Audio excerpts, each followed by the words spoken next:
In this video lecture, we will try to motivate and present the definition of the Lebesgue integral.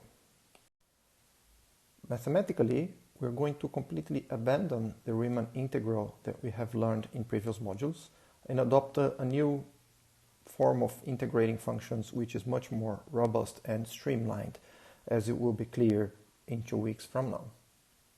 In particular, one of the weakest aspects of the Riemann integral is it relies on the fact that the domain of integration can be broken into contiguous pieces.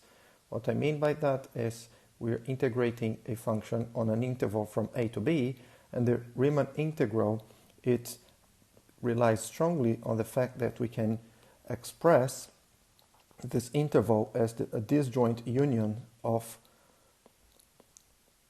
smaller intervals. Each one of them starts after the previous one finishes. And the Lebesgue integral does not make any use of this fact.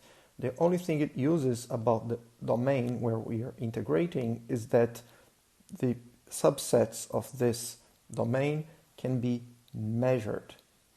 In particular, if we want to discuss to use an integral in higher dimensions, and we want to integrate a function on a certain domain, let's call this domain some region R contained in on the plane, then the Riemann integral uses the fact that we can divide this domain into little blocks, that's one after the other, and do approximations there, and this is really not robust. And sometimes we really don't want to use the fact that the domain where we integrate can be split into contiguous blocks, because maybe we want to integrate functions that are defined not on a real line nor on the plane, but on a measure space where we don't have any of this structure. All we can do is make measurements.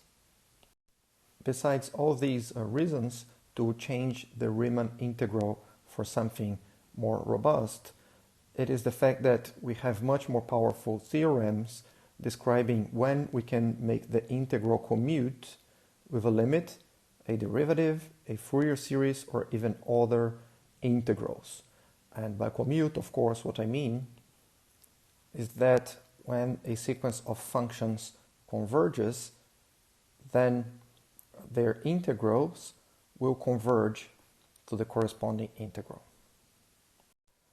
Developing further on this idea that the Riemann integral requires splitting the domain into contiguous pieces, so this is what the Riemann integral does. You split the domain, and so it needs much more structure than being able to do measurements there.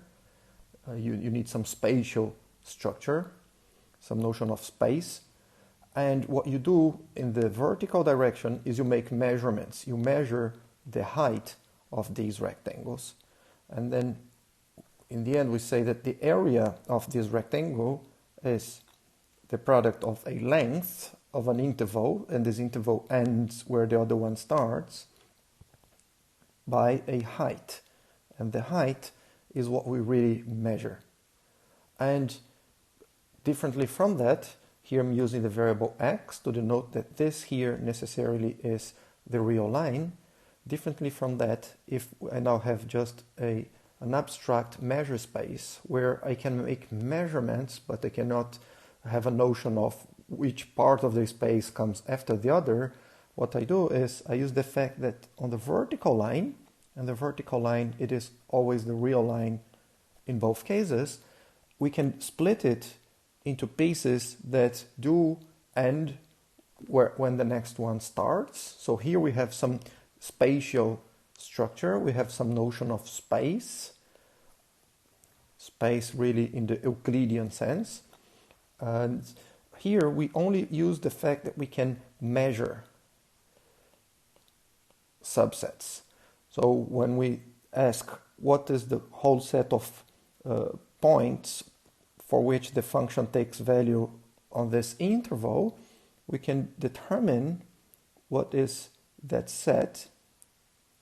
We can mark it here, and here Once we have these sets, we can talk about their measure regardless of whether they look like little cubes or little intervals or anything like that. So when we want to talk about the area of this region here, we need to multiply this height by this weight.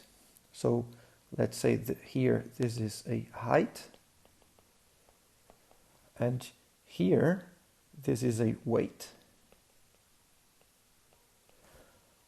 Whereas if we go back, just to be clear, to the Riemann integral, here we have a length, and here we have a weight.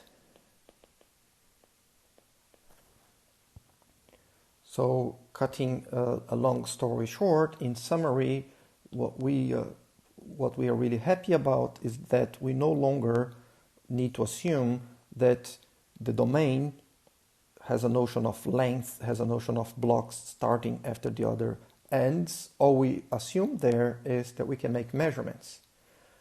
And on the other hand, in the counter domain, now here we are using the fact that we can talk about intervals that end where the other one starts and talk about height of these spaces, whereas before with the Riemann integral we are not making use of this fact. We are just making use of the fact that these have a weight.